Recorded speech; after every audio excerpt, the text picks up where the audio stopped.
سبحان الله والحمد لله لا إله إلا الله الله أكبر.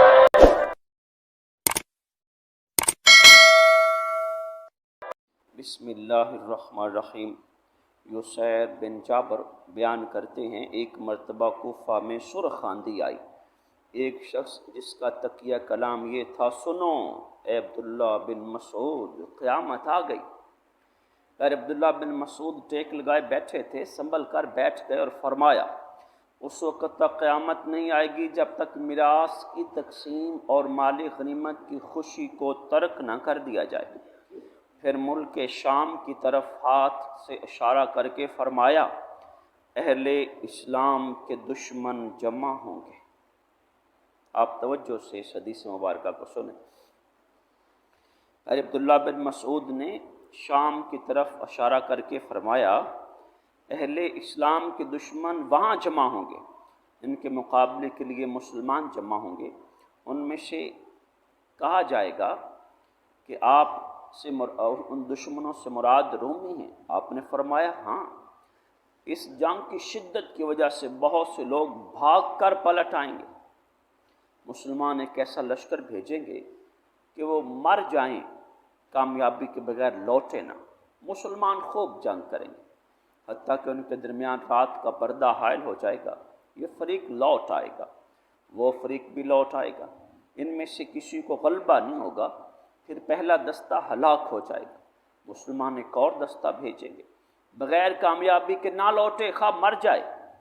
پھر وہ جنگ کرتے رہیں گے حتیٰ کہ ان کے درمیان رات کا حجاب آ جائے گا. یہ دستہ دوسرا دستہ دونوں لوٹ آئیں گے، ان میں سے کوئی کامیاب نہیں ہوگا، وہ دستہ ہلاک ہو جائے گا. پھر مسلمان ایک اور دستہ بھیجیں گے، بغیر کامیابی کے نہ لوٹیں، خواہ مر جائیں. پھر وہ شام تک جنگ کرتے رہیں گے. پھر وہ لوٹ آئیں گے اور کوئی فریق غالب نہیں آئے گا، وہ دستہ ہلاک ہو چکا ہوگا. چوتھا دن ہوگا تو باقی مسلمان ان پر حملہ کر دیں گے. اللہ تعالیٰ کافروں پر شکست مسلط کر دے گا. وہ ایسی جنگ ہوگی، اس سے پہلے ایسی جنگ کی مثال دیکھی نہیں ہوگی. حتیٰ کہ پرندے بھی ان کے پہلوؤں سے گزریں گے، وہ ان سے آگے نہیں بڑھ سکیں گے، مردہ ہو کر گر پڑیں گے. ایک باپ کی اولاد 100 تک ہوگی، ان میں سے ایک کے سوا اور کوئی نہیں بچے گا. اس صورت میں مال غنیمت کیا خوشی ہوگی، کیسے وراثت تقسیم ہوگی. مسلمان اسی حالت سے دو چار ہوں گے کہ اس سے بڑی افتاد آ پڑے گی.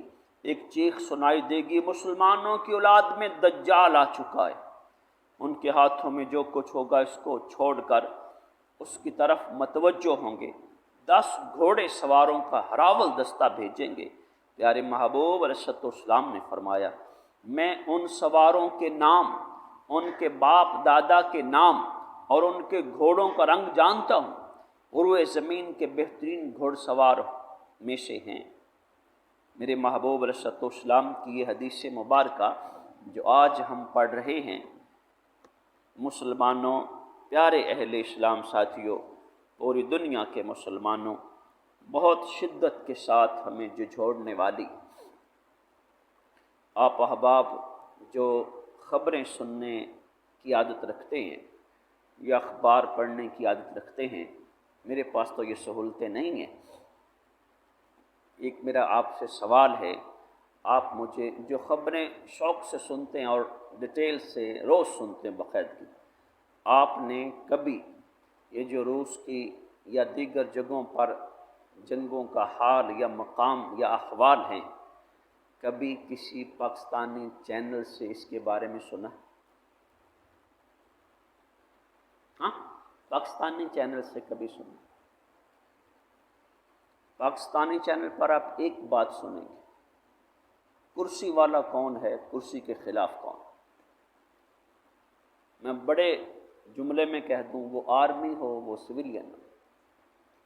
آپ پاکستانی چینل سے سنیں گے کہ گورنمنٹ کے حق میں کتنا بولا جا رہا ہے، گورنمنٹ کے خلاف کتنا. بس نہ کلمہ شریف، نہ ملک پاکستان، نہ امت مسلمہ.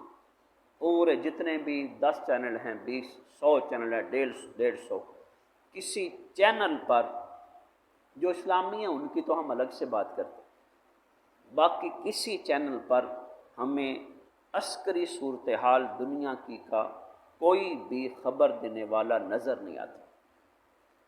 اور اگر ہم بین الاقوامی خبروں پر غور کریں، دوسرے ملکوں کے چینلز پر غور کریں، بالخصوص اس ہمسایہ ملک کے چینل پر غور کریں جو ایک خدا کو ماننے والا نہیں، 34 کروڑ خداؤں کو ماننے والا ہے، ان کا جنگی جنون، جنگی تیاری، ان کے بارے میں جنگی نالج کے بارے میں پڑھیں۔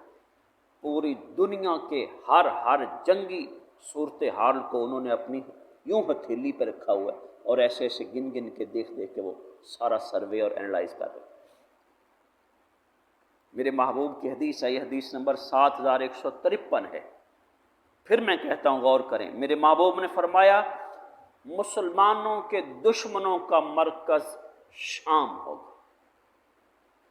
ہاں بھائی، یہ شام کون سا ملک ہے؟ شام اسلامی ملک ہے۔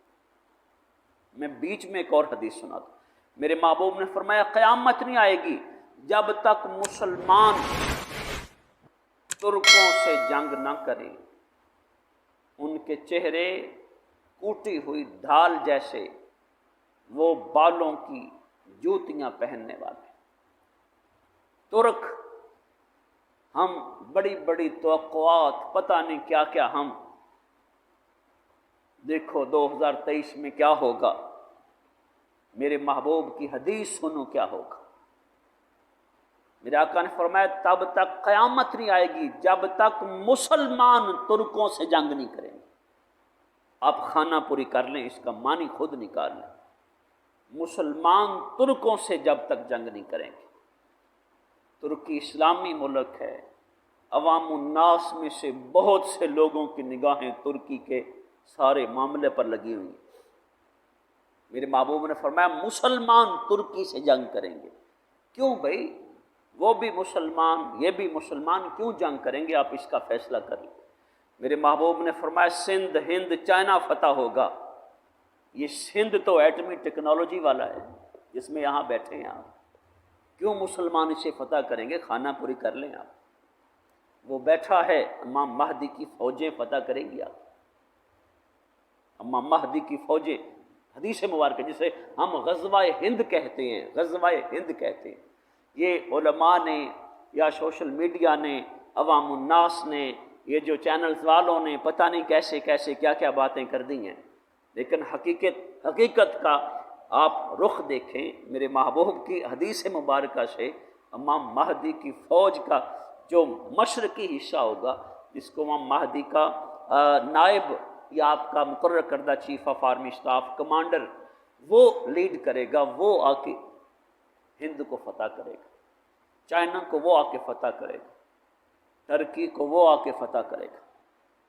جو حدیث مبارکہ پڑھ رہے ہیں ہم، میرے محبوب نے فرمایا، جو پیر عبداللہ بن مسعود اشارہ کر رہے ہیں، یہ شام کی طرف، یہاں دشمنان اسلام کا مرکز ہوگا۔ یہ سارا ایک سروے میں نے آپ کے سامنے رکھا۔ اب جتنی بھی عیسائیت ہے، ان سب کی کوششوں، جو ایک باوثوق ذہن رکھنے والا اور پوری دنیا کی عسکری حالت کا مطالعہ کرنے والا ہے، وہ اس بات کو اب سمجھتا ہے ان کی ساری سوچوں کا محور اس عرب کے خطے میں قبضہ کرنا ہے کہ ہم نے شام کو اپنا مرکز بنانا۔ یہ بات آؤٹ ہو چکی ہے، یہ بات سمجھنے والے سمجھ چکے ہیں کہ کل جو مستقبل نظر آ رہا ہے کفار کے مرکز کا، وہ شام ہے، اور اس پر میرے محبوب کی حدیث گواہ ہے کہ یہ شام کو اپنا مرکز، اور فرمایا روم عیسائی ہوں گے۔ جو ہم امریکہ سنتے ہیں، احادیث میں اس کا نام نہیں ملتا۔ فیوچر میں کیا حالات ہوتے ہیں، کس کروٹ اونٹ بیٹھتا دکھتے ہیں کیسے، لیکن یہ شام مرکز ہوگا۔ یہ شام کی حالت کو میں پھر کہوں، یہ دیکھو کس طرح یہ ساری طاقتی قوتیں اس طرف بڑھ رہی ہیں، نہ صرف بڑھیں گی، قبضہ کریں گی، مرکز بنائیں گی۔ میں حدیث مبارکہ پڑھ رہا ہوں، یہ دشمنان اسلام کا مرکز ہوگا۔ کون؟ شام۔ پھر یہاں مسلمان پھر اٹھیں گے، پھر جیسے حدیث کے پڑھ رہے ہیں، ایک دستہ، دو دستے، تین دستے، چوتھے دستے کو اللہ سنا فتح عطا فرمائے۔ اور ایسی جنگ ہوگی کہ پرندے اگر ایسے گروہ گزرے گا پرندوں کا تو وہ بھی زندہ نہیں بچے گا۔ ایک باپ کے 100 بیٹے ہوں گے تو 99 اس میں جان دے بیٹھیں گے، ایک بچے گا۔ اور وہ حالت، یہ وقت کب ہوگا؟ جب دجال بدبخت کا ظہور ہوگا۔ حدیث میں پڑھ لیں، ادھر فتح ہوگی، ادھر سے اعلان ہو جائے گا، کہا جائے گا کہ دجال آ گیا ہے، اور نہ وہاں ترکے کا احساس ہوگا کہ اتنے ہلاک ہو گئے، ترکہ کیا بچا، نہ مال غنیمت کا احساس ہوگا، اتنا مال غنیمت ہاتھ آیا، کیا کرنا، وہی چھوڑ کر پھر دجال کی طرف نکلیں گے۔ میرے محبوب نے فرمایا 10 لوگوں کا ہراول دستہ ہوگا، یہ اسی عدد کے مطابق ہوگا جب میرے محبوب علیہ السلام کی حدیث مبارکہ سے یہ اقتداد کا معنی ہے۔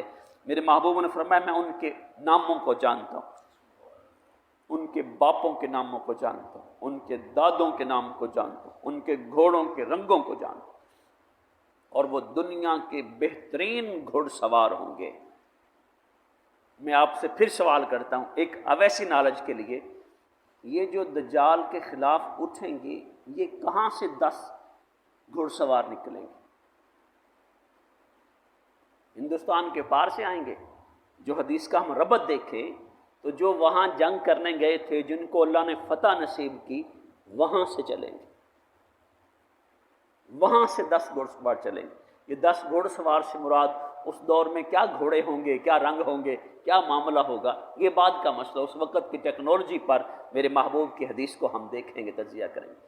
لیکن ہم غور کر لیں، جو ہم اتنا آتور مارخاں بنے ہوئے ہیں ہمارے اندر، لوگوں سنو، میں آپ کو ایک بنیادی بات بتاتا ہوں، ہمارے سب ڈرامے، ہماری سب فلم انڈسٹری، ہماری سب کتب بینی، ہمارا سب نصاب، اس کو آپ ایک پلڑے میں رکھ کے نا اسلام وطن کا لفظ ڈھونڈے، یہ ہماری تعلیم کے سورسز ہیں، آڈیو ویڈیو یہ ہماری تعلیم کے سورسز ہیں۔ اس میں آپ اسلام اور وطن کا تصور ڈھونڈ کے دکھائیں مجھے کہ ہماری پوری جو سکرین کس بھی طرح پاکستانی پروڈکشن ہے، اس کسی سکرین میں وطن پاکستان کا نام ہے، کسی سکرین کے کسی پہلو میں اسلام کا نام ہے۔ ہمارے نصاب نرسری سے لے کر آپ ماس تک جائیں، کسی نصاب میں وطن اور پاکستان کا نام ہے۔ یہ ہمارے تصوروں سے، ذہنوں سے کھرچ دیا گیا ہے، جو تھوڑا بہت ہے یہ کھرچ دیا جائے گا۔ ترکی اس بر اعظم میں آدھا بیٹھا ہے، حالات پلٹا کھا لیں گے۔ وہ بھلے ڈائریکٹ آ کے غوری شاہین پہ قبضہ نہ کریں، لیکن غوری شاہین کے بٹنوں پر جو تسلط ہوگا، سوچو کس کا ہوگا؟ جو وطن کی محبت سے ناشنا ہوں گے، جو اسلام کی محبت سے ناشنا ہوں گے۔ اللہ سونا ہماری حفاظت فرمائے۔